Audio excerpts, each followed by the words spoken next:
Bonjour à toutes et à tous, merci de choisir Sport FM, la référence sportive. Merci de nous accompagner pour une nouvelle semaine d'actualité nationale et d'ailleurs. Merci de nous faire confiance et merci de nous encourager à aller de l'avant.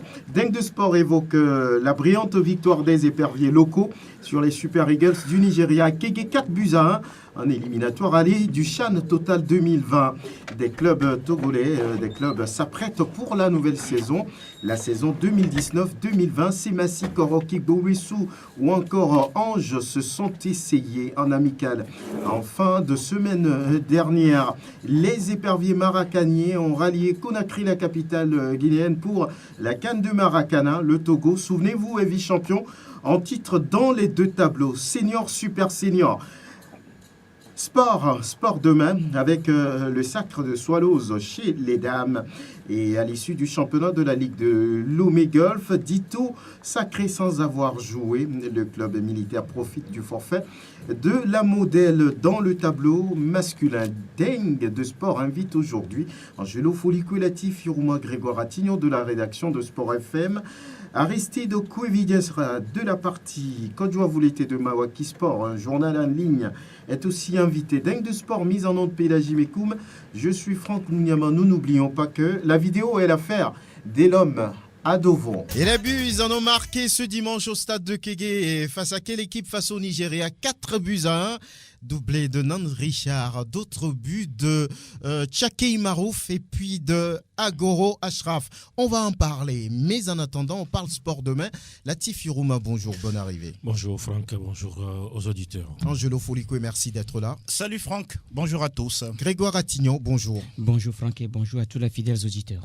Sport demain, et on parle d'abord handball avec l'apothéose du championnat à Lomé Golf Senior, et c'était samedi avec la victoire de Liberté qui s'est imposée devant Elite 38-33 dans le tableau senior homme.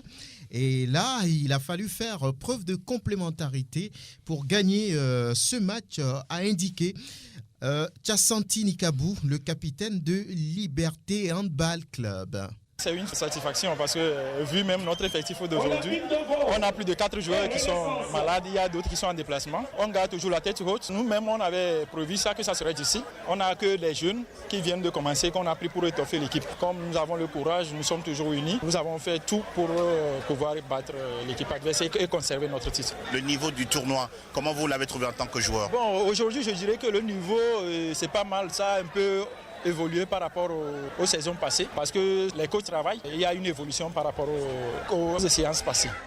Voilà, Tchassanti Nikabou, le capitaine de Liberté Handball Club. Et en face, on accepte avec fair play le résultat. Octave Collet, le coach d'élite, qui parle également du niveau du championnat. Nous avons perdu. Je pense que l'équipe qui a été plus réaliste a remporté. Je ne peux pas condamner aussi mes joueurs. Ils ont fait ce qu'ils ont pu, mais on a perdu à la fin. On va se remettre encore au travail, c'est tout. Le niveau de cette saison, c'est un niveau qui n'est pas constant. C'est en dents de scie. Il y a certaines équipes qui travaillent bien, mais il y a d'autres qui ne travaillent pas comme il le faut. Le niveau n'est pas vraiment ce qu'il faut. C'est vrai que les deux qui ont joué là, et logiquement, c'est les deux qui ont quand même le bon niveau, puisque c'est eux qui sont arrivés en finale.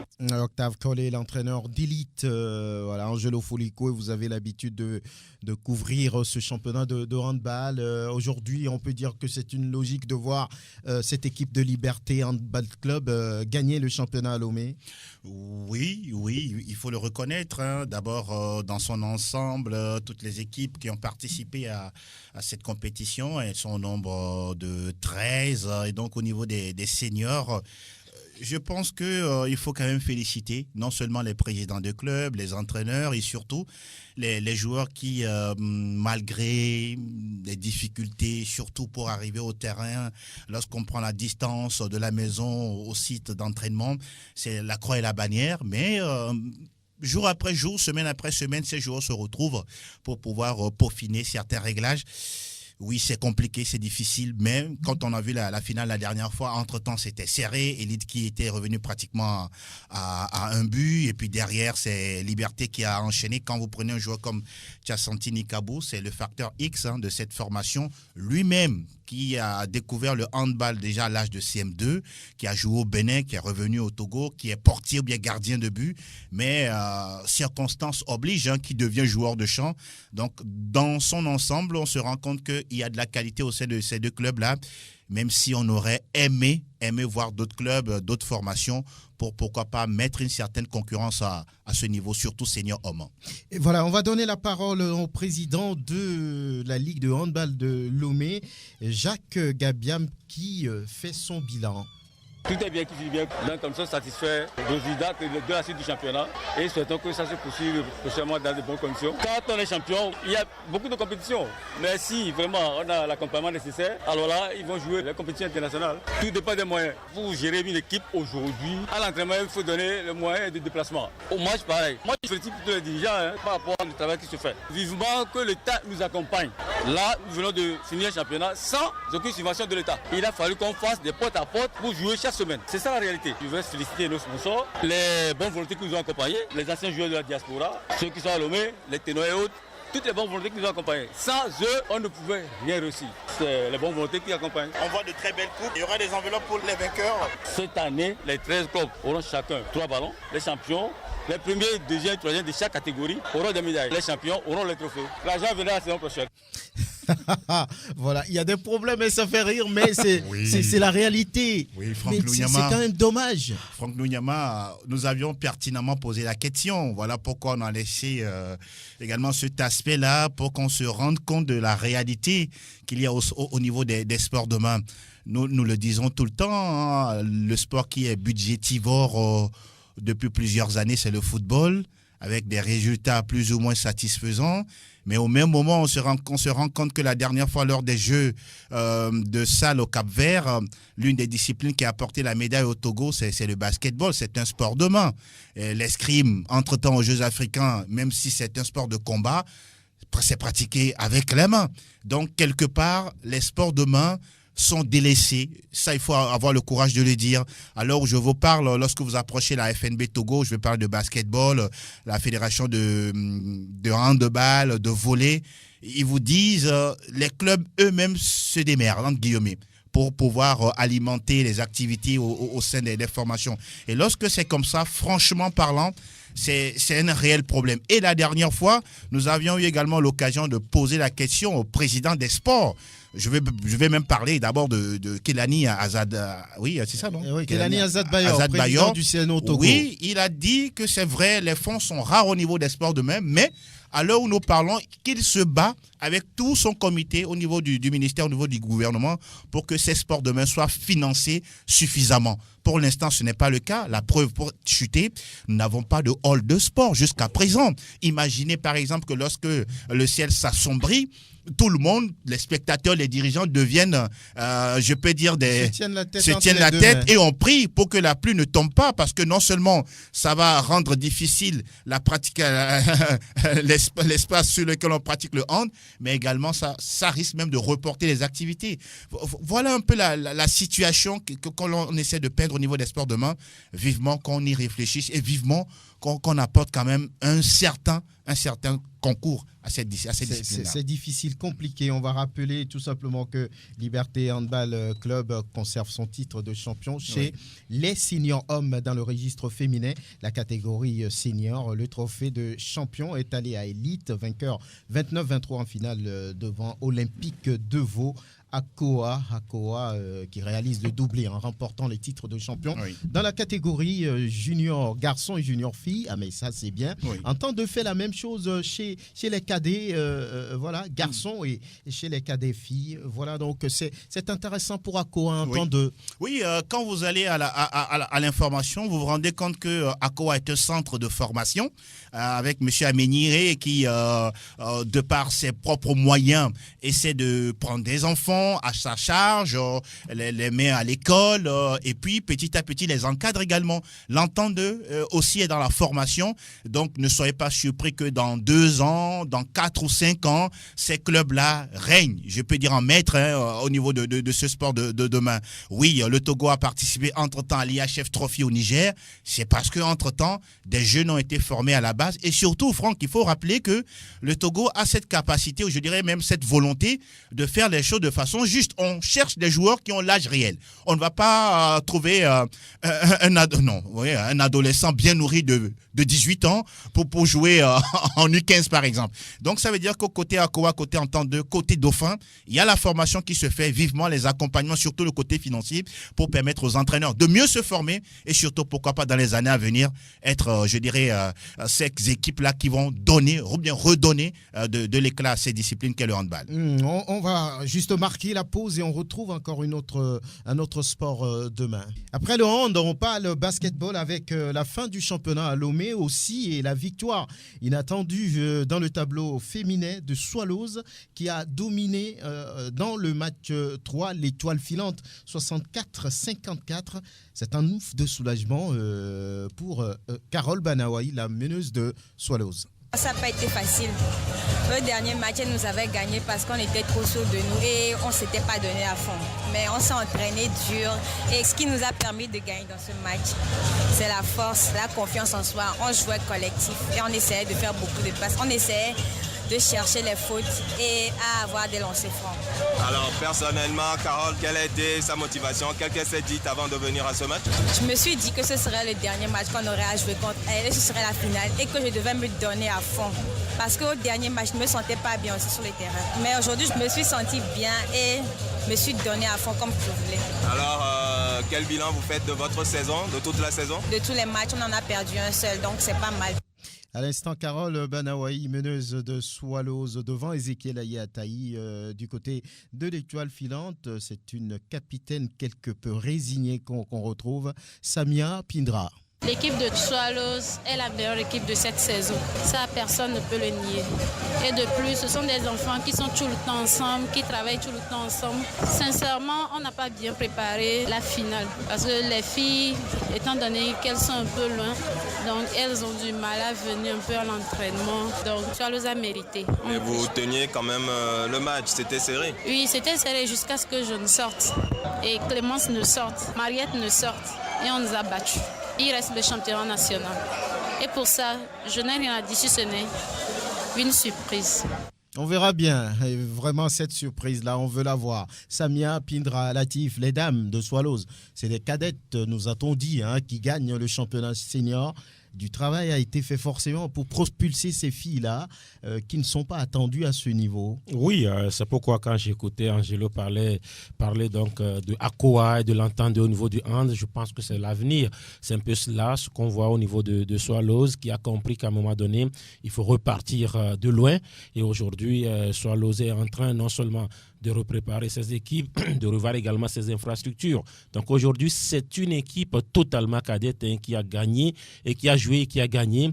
Et l'équipe de l'étoile filante qui a gardé au moins 60% de son effectif qui était sur le continent. Souvenez-vous, cette équipe de l'étoile filante a joué la Coupe d'Afrique des clubs champions de basketball. Et donc, félicitations à ces filles-là qui ont perdu le premier match, mais qui ont gagné les deux qui ont suivi.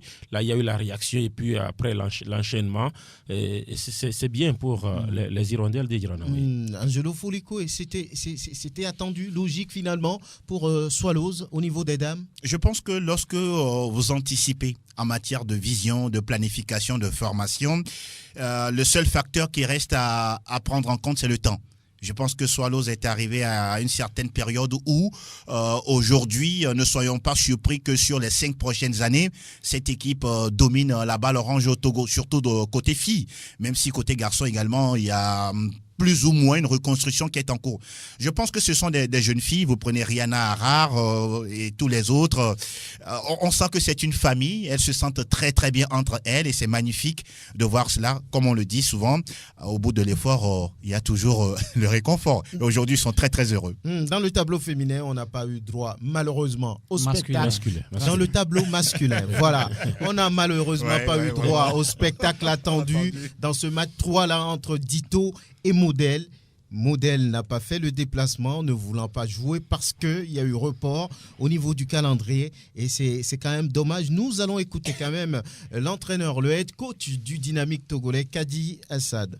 Selon notre parcours, on a mérité d'être champion. Si on n'est pas champion, c'est pas du tout bon. Quand on était invaincu là, ça nous a payé énormément parce qu'on croyait qu'il n'y a plus d'adversaires, mais on s'est trompé par rapport au match contre Swallows, le premier match. Et on a failli, mais on s'est relevé vite parce qu'un guerrier demeure toujours un guerrier. On a constitué l'équipe de part et d'autre par des joueurs de certains clubs. Bon, ils ont eu la volonté de venir vers moi. Moi, c'est la qualité ou rien. Je donne liberté à mes joueurs de faire ce qu'ils veulent. Vous auriez aimé jouer la Modèle dans ce match 3, mais ils ne sont pas arrivés. On nous a gagné le deuxième match. Ils parlent sur les réseaux sociaux, on les entend de part et d'autre. J'ai aimé que le coach même a dit qu'ils sont blessés. C'est à l'œuvre qu'on reconnaît l'artisan. Ils n'ont qu'à venir. Parce que nous aussi, on a su que le vendredi, on joue dimanche. Mais on a essayé d'être là. Il faut que le basket évolue.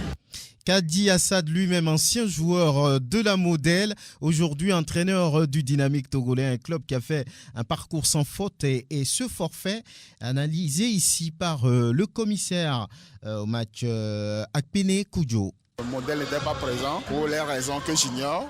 Selon le règlement en vigueur, une équipe qui est absente se voit être battue par forfait. Alors vous avez attendu combien de temps avant de déclarer le forfait? Comme le règlement l'exige, on déclenche le chrono, on donne 15 minutes à l'équipe pour se présenter. Au-delà des 15 minutes, le forfait est prononcé.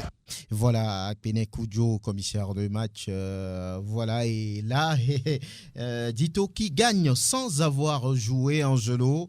Oui, est-ce que ça enlève quelque chose à cette victoire du Dynamique togolais? Ça reste mon avis. Je dis oui.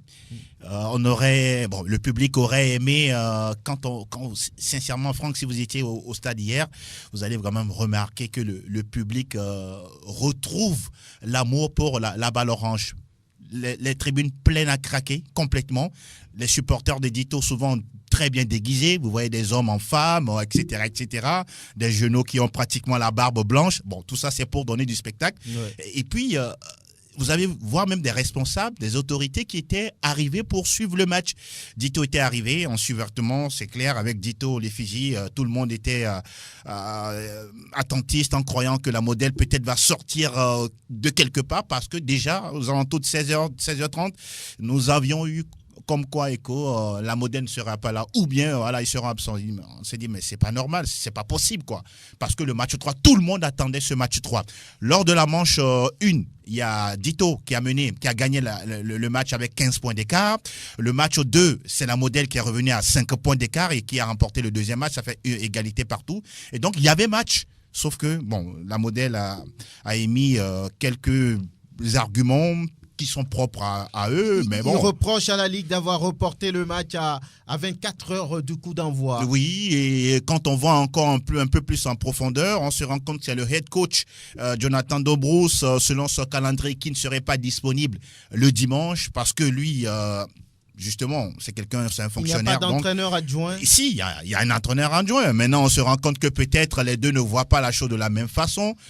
Moi, ça fait mal pour les joueurs et surtout pour l'image de la Ligue. C'est vrai que la Ligue a pris ses responsabilités parce que lorsqu'on est allé également aux nouvelles, la Ligue a pris soin de négocier avec la Modèle jusqu'au dernier moment, mais la Modèle est restée sur sa position. Et textuellement, qu'est-ce qui est possible au niveau des reports? Bon, ce qui est sûr, un report est possible à 48 heures de la programmation du match. Maintenant, si c'est fait à 24 heures, je pense que même, ça reste mon avis et mon analyse. Si le courrier a été envoyé, par exemple, la nuit du vendredi pour reporter le match à dimanche, je pense que même dans la nuit du vendredi, et les trois parties, c'est-à-dire la Modèle, Dito, plus la Ligue, ces trois parties peuvent quand même s'asseoir, discuter, même jusqu'au bout de la nuit pour trouver un consensus. Mais bon, malheureusement, ça n'a pas été le cas et on constate les faits. Ça fait mal pour le public, pour tous ceux qui aiment le basket, qui ce basket-là, entre-temps, Franck, qui avait perdu de sa verve. À un moment donné, lors de la saison régulière, lorsque vous allez au terrain, vous pouvez même prendre votre natte et vous allonger. Il n'y a personne. Il y a même les oiseaux qui ne sont pas là. Mais dernièrement, on a retrouvé un certain regain de forme, malheureusement. C'est le cas. La Ligue a constaté, la Ligue a pris ses responsabilités. Et voilà ce qui s'est passé. C'est dommage, Latif. Oui, et c'est des récidivistes. Hein. Vous savez, au basket, souvent on a tous nos yeux braqués sur le football, mais il y a également des choses qui se passent au niveau du basket. C'est au basket, par exemple, que des gens boycottent les championnats nationaux. C'est-à-dire que nous avons peut-être des fédérations faibles ou des ligues faibles. J'ai écouté Angelo j'ai retenu juste un mot. Angelo dit, voilà, à un moment donné, la ligue est allée même à la négociation. Alors, lorsque la Ligue même verse dans les négociations, quelque part aussi, c'est une faiblesse. Parce que moi, je me dis... Non, il ne faut pas jouer sur la dictature. Non, ce n'est pas la dictature. Oui. Ou soit... Aller négocier ne veut pas dire qu'on est faible. Ou soit c'est la modèle qui a raison, ou soit c'est la Ligue qui enfreint vous avez leur couleur devant vous. Aux règles. Donc, moi, je dis, écoutez, oui, la Yellow Fever. Moi, je dis quelque chose. Hein. On a reporté ce match, mais... il y a eu rallonge, il n'y a pas eu, c'est-à-dire que la Ligue n'a pas demandé à la modèle, par exemple, de jouer vendredi alors que le match c'était samedi. Le match c'était samedi et le match a été repoussé sur dimanche. Alors aujourd'hui, lorsque vous allez loin au niveau des informations et qu'on nous parle du calendrier du coach de la modèle, je ne sais pas si le calendrier du coach de la modèle fait partie du règlement que la Ligue utilise. Ce n'est pas des suppositions, est-ce que c'est dit officiellement? Je sais pourquoi je dis que lorsqu'on va au-delà, parce que c'est ce qui se dit, voilà, nous on devrait jouer. Et puis il y a aussi autre chose. Alors si la modèle estime que voilà, c'est samedi qu'elle devrait jouer, il fallait qu'elle se présente aussi sur le terrain et qu'elle constate aussi que Dito était totalement absent. Mais là, on ne vient pas ni samedi, parce qu'on voulait jouer samedi, on n'est pas arrivé samedi. Alors dimanche, on ne vient pas. Et puis on plante tout ce public-là. Moi, je dis, ils ont fait 2 pas devant et puis 10 pas en arrière. Parce que, écoutez, aujourd'hui, on sent quand même un engouement qui revient au niveau du basket. Mais ça revient parce que la modèle fait partie quand même des clubs qui sont la locomotive. Oui, les dirigeants de cette équipe sont peut-être superstitieux. Donc moi, je dis, qu'ils ne gagnent que les samedis. C'est dommage. Hein. Je dis, si la Ligue a une responsabilité dedans, il faudrait qu'elle assume, mais si ce n'est pas le cas, mais il faudrait quand même que la Ligue prenne ses responsabilités. Il faut décourager parce que ça c'est... Vous voulez évoquer les sanctions? Mais il faut sanctionner. Ou soit c'est la modèle qui a raison, et puis voilà, ou soit on sanctionne. Bien. Parce qu'il faut que ça s'arrête un jour. Ça frise même... ça s'apparente même à du banditisme à un moment dit. Parce que oui, Franck, je dis, c'est au basket on que des pas gens... les bandits dans ce pays. Je dis ça s'apparente. Je ne dis pas qu'ils sont bandits, mais je dis ces actes-là tirent vers ces genres de comportements. Parce que des fois, on refuse même de jouer les championnats nationaux. Mais ce n'est pas possible. Les ligues saignent. Il a parlé de Jacques Gabia. Moi, je dis, même au niveau des sports demain, il faut que l'État reconsidère sa façon même de doter les subventions. C'est les ligues qui font le boulot, en fait. Comment on dit, les fédérations sont là juste pour une semaine faire le championnat national, peut-être les compétitions. Mais le grand boulot, il est fait par les ligues. Bien. Alors, quand une ligue fait tout pour finir en beauté et qu'un club se décide, par exemple, de foudre tout en l'air, ce n'est pas possible. Mais vous regardez, on fait tout un championnat, on n'a même pas 10 francs pour acheter de l'eau au niveau du handball. C'est quand même dommage. Vous voulez ajouter quelque chose? Oui, mais c'est par rapport un peu à ce qui s'est passé au niveau du basketball. C'est un peu désolant, il faut quand même le reconnaître. Et moi, je dis et je le répète, si c'est la Ligue qui n'a pas respecté les règles, il va falloir que la fédération prenne ses responsabilités. Il faut que la fédération prenne ses responsabilités. Il faut que la fédération sanctionne. Maintenant, si c'est la modèle qui n'a pas voulu collaborer avec les autres, il va falloir que la Ligue sanctionne également. Bien. Et si la Ligue ne peut pas sanctionner, il faut que la fédération prenne ses responsabilités et sanctionner ceux qui sont fautifs dans cette affaire. Parce que le public, les supporters, les spectateurs ont quitté la maison pour venir suivre du spectacle. Et finalement, on ne voit pas une équipe, on ne voit qu'une seule équipe sur le terrain. Moi, je me dis que c'est déplorable pour cette discipline-là. Et ce n'est pas bien pour les premiers responsables de cette discipline sportive. Si la fédération ne peut pas sévir, il faut que le comité olympique sévisse. J'ai misé, j'ai gagné. J'avais prévu aller au stade pour ce match-là, finalement. J'ai raison. On marque la pause. Et voilà, on va saluer ceux qui sont arrivés. Mama Wiao, bonne arrivée, bonjour. Bonjour à tous les auditeurs et le public sportif togolais. Prosper Agbouklou, bonjour. Oui, bonjour. On a bien commencé la semaine. Avec la grâce de Et les enfants réceptifs. Toujours comme d'habitude. Voilà, c'est un excellent enseignant, Prosper Agbouklou. Ouais. Et Aristide Kouévidien. Oui, de retour de la primature en veste marine. C'est bon. Les discussions promettent. Une nomination en vue. Non, mais c'est à vous, je devais poser la question. Bonjour. Bonjour à tous ceux qui sont actuellement câblés sur la référence sportive. Tout va bien. Très bien. Bien. Henri Akodo est parmi nous aussi. Bonjour. Bonjour Franck, bonjour aux auditrices et auditeurs de Sport FM. Merci d'être là, en tout cas. On va parler un peu de la SCK. Semaine du match retour contre l'AS Vita Club. Latif, vous faites partie de la communication de cette équipe-là. Oui, qu'est-ce qui se fait jusqu'à ce match-là? Beaucoup de choses se font. La SCK s'est remise au travail depuis donc ce match nul là face à l'ASV Club le dimanche. C'était le dimanche du 15, du 15 septembre. Juste le lendemain, la SCK a repris le travail. Sauf que voilà, il y avait 6 pions qui manquaient à l'effectif là parce que ces 6 joueurs titulaires incontestés étaient du côté donc de l'équipe nationale à prime. Mais c'était aussi au bénéfice de cette équipe-là, a dit le coach Kassim Gouiazou. Et hier, on a vu quand même que voilà, beaucoup de ces joueurs-là ont pesé lourd dans le succès retentissant donc des éperviers à prime du Togo. Et donc, c'est ce groupe-là, les 6 joueurs, 4 attaquants et puis 2 défenseurs vont rapidement regagner le groupe dès ce lundi pour pouvoir véritablement mettre un schéma tactique en place. Parce la confiance est au rendez-vous quand même. Oui, lorsque vous scrutez tout ce qui se passe au niveau de l'entraînement, ça se passe bien. Ça se passe bien, même sans ces 6 pions. Le staff technique travaille comme si voilà, c'était le groupe là qui devrait voyager, même si oui, il y a un souci majeur qui est lié aux documents administratifs. Vous n'êtes pas sans savoir qu'il y a deux joueurs clés de la SCK qui ont toujours ces soucis de passeport pour pouvoir se rendre à Kinshasa. Il y a Issaka Latif et puis il y a également Ouro Agbandjala Abdulrazak.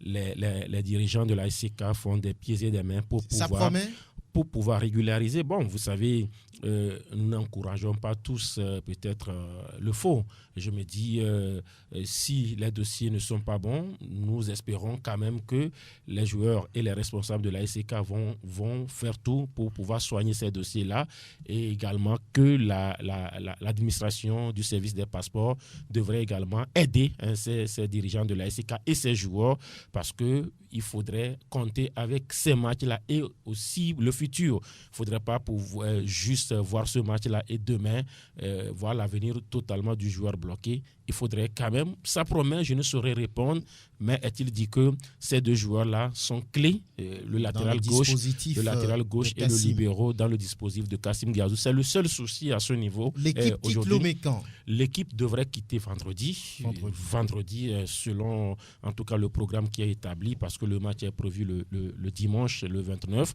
Donc l'équipe devrait quitter le vendredi. Les entraînements se poursuivent au stade municipal de Lomé. Pour l'instant, tout va bien.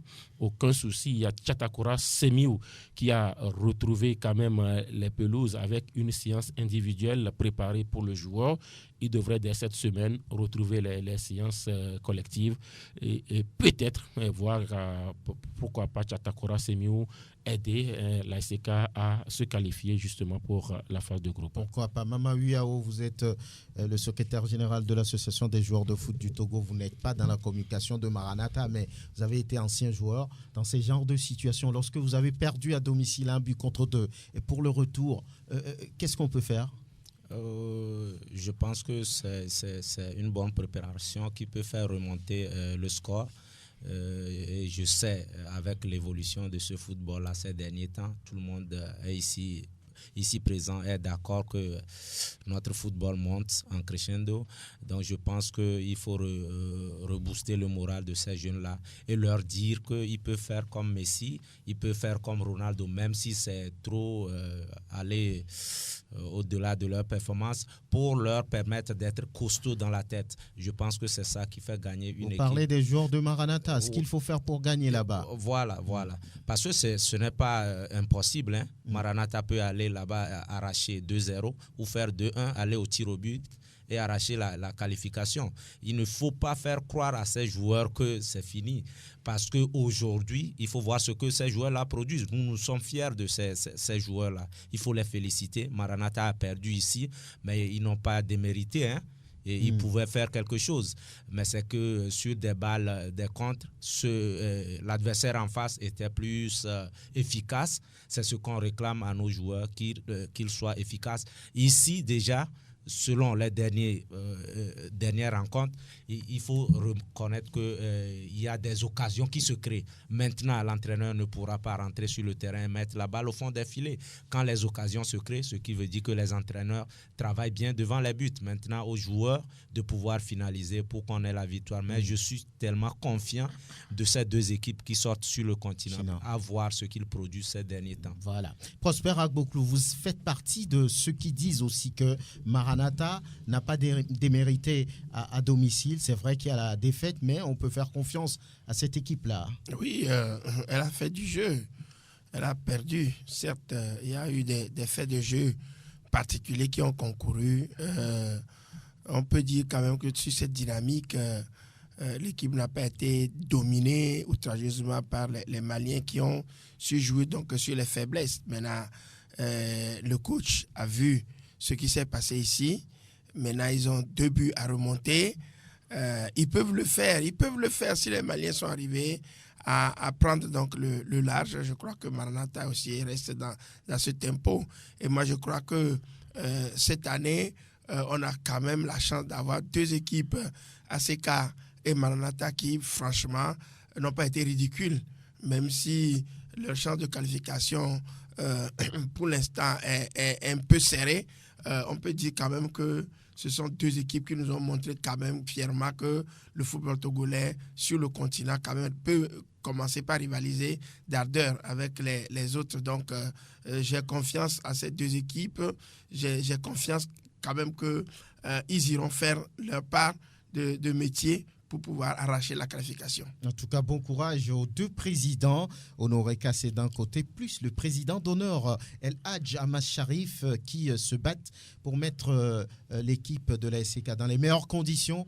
Bon courage aussi à Gabriel Kouma Maoulawa Meyi, qui se bat aussi pour que Maranatha puisse faire l'essentiel. Bon courage et bonne chance à ces 2 équipes. Voilà, on va parler maintenant de cette brillante victoire des éperviers locaux face aux Super Eagles du Nigeria. C'était ce dimanche au stade de Kégué, 4-1. Non, vous ne rêvez pas. C'était la réalité au stade de Kégué. Et dimanche, le Togo mené a réagi pour égaliser 7 minutes plus tard, c'est-à-dire à la 17e minute. Et puis ça déroule. On a compté 2, on a compté 3, on a compté 4. Devant qui? Devant le Nigeria.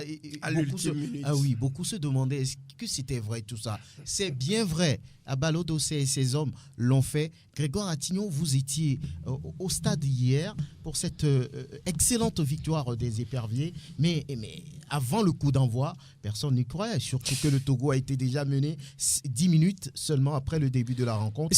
Sincèrement, personne ne croyait à cette victoire aussi intéressante des éperviers du Togo.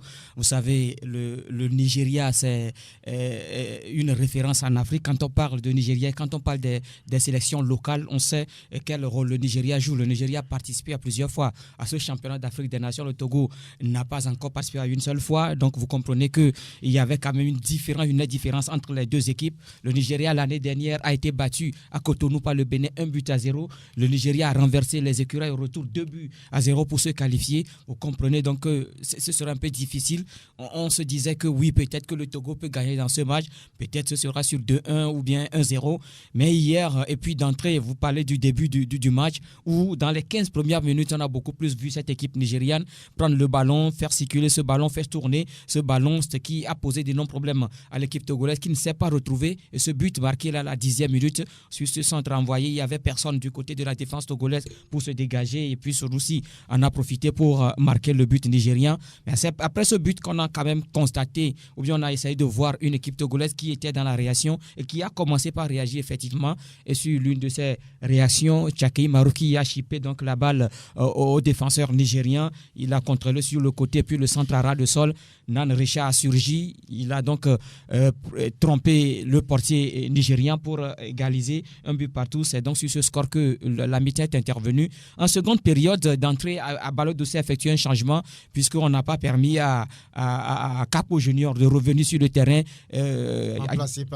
Remplacé donc par Adjahli Moïse. Et on a constaté que cette entrée du joueur de Gomis de Palimé a porté un plus parce que oui, dans son couloir, il a énormément dérangé le latéral gauche nigérien parce qu'on a constaté qu'il y a eu une faille au sein de ce couloir-là et le Togo a constaté cette faille et finalement vous allez voir que quand Adjahli a le ballon, soit c'est Tchakei Marouf qui le soutient, soit c'est Bodé Abdou Sabou qui monte pour le soutenir et ça a quand même payé ce deuxième but marqué à la 65e minute sur cette talonnade de Adjahli Moïse pour Tchakei Marouf. Le centre est arrivé sur la tête de Nan Richa qui signait donc son doublé. Ensuite, ce pénalty suite à cette faute commise par le portier nigérien Théophilus a fait le caille sur Agoro Ashraf. Tchakei Marouf a trompé donc le portier. Et on se disait 4-1, oui, le Togo a pratiquement fait le boulot, mais ce 4e but-là, moi, personnellement, je ne m'attendais pas à ce 4e but, sincèrement. Dans le temps additionnel. Dans le temps additionnel, je me dis que oui, c'est déjà fini, puisque sur le corner, les grands défenseurs de derrière n'étaient pas montés. Je voudrais parler d'Agbozo Clousset et Toudi Mensa, ils ne sont pas montés, ils sont restés donc dans leur, bien sûr, la ligne de but. Et le corner est arrivé, le corner est joué à la remoise. C'est un autre constat dans ce match, parce que le Togo, sur les corners, n'a toujours pas cherché à envoyer la balle. On joue toujours à la remoise et on remet à Tchakei ou à quelqu'un d'autre qui arrive à centrer. Donc c'est quelque chose qui a été travaillé à l'entraînement et ce centre est arrivé déposé sur la tête de Agoro Ashraf qui a repris cette balle à la manière de Patrick Kluivert face au Brésil. En 98, il a repris donc cette balle de la tête. C'était le 4e but. C'était vraiment l'euphorie, c'était la joie. On le disait hier, ce n'est plus arrivé. Ça fait très longtemps. Vous donnez combien à cette équipe, vous? Oui, combien sur 10? Sincèrement, 10 sur 10? Non, pas 10 sur 10, mais je peux donner 7,50 sur 10. Ah, mais vous êtes compliqué. Hein? 7,50 sur 10. C'est un enseignant prospère. Oui, Aristide, mais avant, vous permettez, on va écouter Abalo Dossé, le sélectionneur des éperviers. Gagner contre une très belle équipe nigériane, je pense que c'est peu facile au départ, mais il faut quand même beaucoup de travail. Surtout les joueurs, je les félicite aussi parce que ça n'a pas été facile. Après avoir pris un but, j'ai cru au pire parce que ça n'allait pas comme vraiment on le voulait. Donc après l'égalisation et surtout après le deuxième but, ils ont compris qu'ils pouvaient faire quelque chose. C'est un travail qu'on a débuté il y a 3 ans, mais c'est pas facile puisque c'est un nouveau groupe. Il y a 2 ans, il n'y avait pas tous ces joueurs. C'est un travail qu'on recommence perpétuellement. Cette fois-ci, on a eu un peu de temps, on a beaucoup travaillé, on a beaucoup discuté, mais c'est pas encore fini. Il faut toujours continuer à travailler. Après une victoire, on se sent très bien. Je les ai bougé un peu à la mi-temps. Je leur ai fait comprendre que si on veut aller au Chan, ça passe par une victoire ici. Il ne faut pas qu'ils soient crispés, il faut qu'ils jouent, ils savent jouer. Au retour sur le terrain, après le deuxième but, ils étaient encore plus libérés. Mais comme je l'ai dit, c'est une victoire qui fait du bien. Moi, je dédie cette victoire à mon staff et à tous les entraîneurs du Togo. Tant qu'on n'a pas de tir, quand on commence une compétition, on veut toujours aller jusqu'au bout. Même si on sait que ça va être compliqué contre le Bénin, contre le Nigeria. Maintenant, aujourd'hui, je crois qu'on est sur la bonne voie. Mais comme je l'ai dit, on gagne 4-1 chez nous, mais c'est pas encore fini. Le retour, c'est dans presque un peu plus de 3 semaines. On va continuer à travailler. Il ne faut pas penser que ça va être facile là-bas. De toute façon, on a gagné, mais ça n'a pas été du tout non plus facile ici. Donc, pour le moment, je pense que le plus dur commence pour nous. Le plus dur commence pour nous. On peut être d'accord avec Grégoire qui donne 7,50. Il ne faut pas donner l'impression à ces joueurs que oui, tout est beau. Il faut leur dire que le plus dur reste devant. 7,50, ce n'est pas mal. Oui, vous, Aristide, vous étiez au stade aussi. Mais vous donnez combien? 6. Non, vous savez que je peux donner 9 sur 10 parce que j'y croyais la semaine dernière dans ce studio, je vous l'avais dit. Je pense évidemment que c'est la même opération que réalisera très prochainement les deux clubs togolais, même si Maranatha a perdu, croyez-moi. Vous avez dit que vous avez eu une vision divine que les deux clubs togolais vont se qualifier. Bien évidemment. Attention, s'ils ne se qualifient pas, on ne vous suivra plus. Hein. Non, mais ça arrivera certainement. Vous savez, il y a toujours une dimension spirituelle dans tout ce que nous faisons.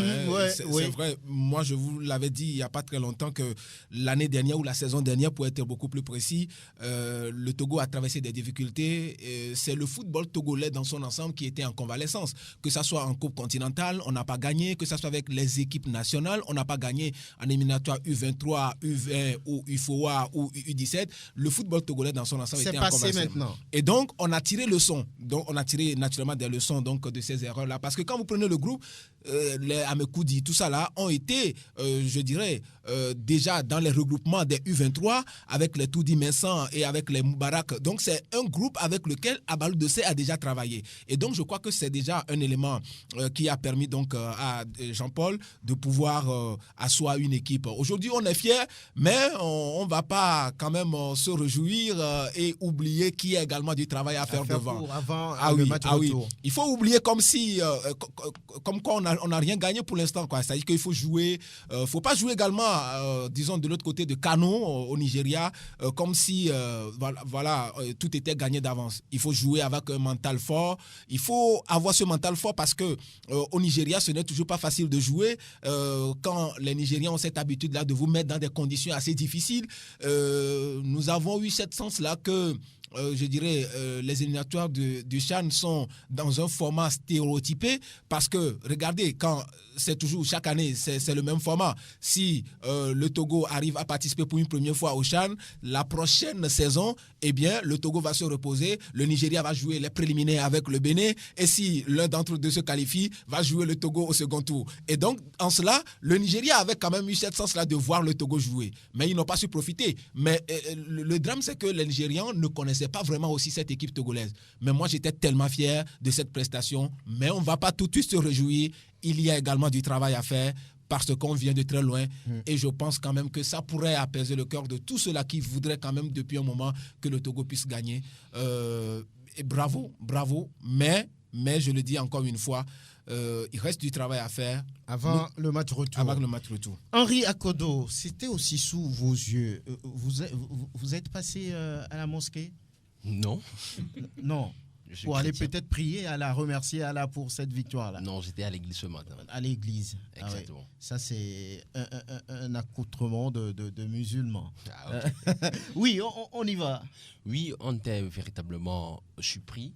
Moi, tout particulièrement agréablement. Oui. Les éperviers ont fait preuve d'une grande lucidité. Au-delà du résultat, qui est frappant, dans le contenu, c'était une copie presque parfaite. Les éperviers, dans la circulation du ballon, dans la transmission du ballon, dans la gestion des espaces, les joueurs étaient à l'aise sur le terrain. Dans le dispositif tactique, le 4-2-3-1 proposé par Abalou Dossé, ils étaient véritablement à fond là-dedans. Ils ont fait preuve de beaucoup de détermination, d'agressivité. Ils gagnaient les duels, ils gagnaient les seconds ballons.